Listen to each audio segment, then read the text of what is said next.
കാസർഗോഡ് ഉപ്പളയിൽ കവർച്ച. പൈവളികെ സ്വദേശി സുബ്രായ സായയുടെ വീട്ടിലാണ് കവർച്ച നടന്നത്. 110 ഗ്രാം സ്വർണവും 20,000 രൂപയും കവർന്നു. സുബ്രായയും ഭാര്യയും വീട്ടിലില്ലാത്ത സമയത്തായിരുന്നു കവർച്ച നടന്നത്. വിവരങ്ങളുമായി സിജു കണ്ണൻ ചേരുന്നുണ്ട്. സിജു, എന്താണ് പോലീസിന്റെ അന്വേഷണം ആരംഭിച്ചിട്ടുണ്ട്? എന്താണ് വിവരങ്ങൾ കൂട്ടിച്ചേർക്കാനുള്ളത്? സിജു, പൈവളികെ കുരുടപ്പതവരെ സുബ്രായ സായയുടെ വീട്ടിൽ കവർച്ച നടന്ന വിവരങ്ങളാണ് പുറത്തു വരുന്നത്. 110 ഗ്രാം സ്വർണവും 20,000 രൂപയുമാണ് കവർന്നത്. ഈ മോഷണം നടന്നത് മാർച്ച് 9-നും 23-നും ഇടയിലുള്ള സമയത്താണെന്നാണ് ഈ പരാതിയിൽ പറയുന്നത്. സുബ്രായയും ഭാര്യയും കുക്കെ സുബ്രഹ്മണ്യ ക്ഷേത്രത്തിൽ ദർശനത്തിന് പോയ സമയത്തായിരുന്നു കവർച്ച. ഈ സമയത്ത് സുബ്രായയുടെ മക്കൾ മാത്രമാണ് വീട്ടിലുണ്ടായിരുന്നത്.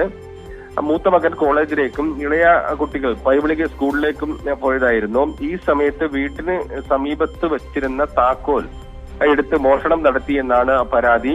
ഈ സ്ഥലത്ത് താക്കോൽ കൈക്കലാക്കിയ ഭർത്താവ് വീട് തുറന്ന് അകത്ത് കയറി ഡയമണ്ട് നെക്ലേസ്, വള, കമ്മൽ, മോതിരം, മാല തുടങ്ങിയ ആഭരണങ്ങളും 20,000 രൂപയും കൈക്കലാക്കിയെന്നാണ് പരാതിയിൽ പറയുന്നത്. ഏതാണ്ട് 4 മാസം മുമ്പാണ് കവർച്ച നടന്നത്. ആ സമയത്ത് ഇവർ പോലീസുമായി ബന്ധപ്പെട്ട് പോലീസിൽ നിന്ന് പ്രാഥമിക അന്വേഷണം ഉൾപ്പെടെയുള്ള കാര്യങ്ങൾ നടന്നിരുന്നു.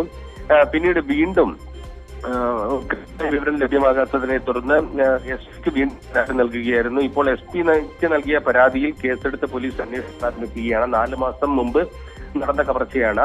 വീട്ടിന്റെ താക്കോൽ സൂക്ഷിച്ചിരുന്ന സ്ഥലത്ത് നിന്ന് എടുത്താണ് കവർച്ച നടന്നത്. അതുകൊണ്ട് തന്നെ വീടുമായി ഏറ്റവും അടുത്തുള്ള ആരെങ്കിലും ആവാം, അല്ലെങ്കിൽ ബന്ധമുള്ള ആരെങ്കിലും ആകാം എന്ന ഒരു സംശയത്തിലാണ് പോലീസ്. ഏതായാലും ഇതുമായി ബന്ധപ്പെട്ട പോലീസ് വിശദമായ അന്വേഷണം ആരംഭിച്ചിട്ടുണ്ട്.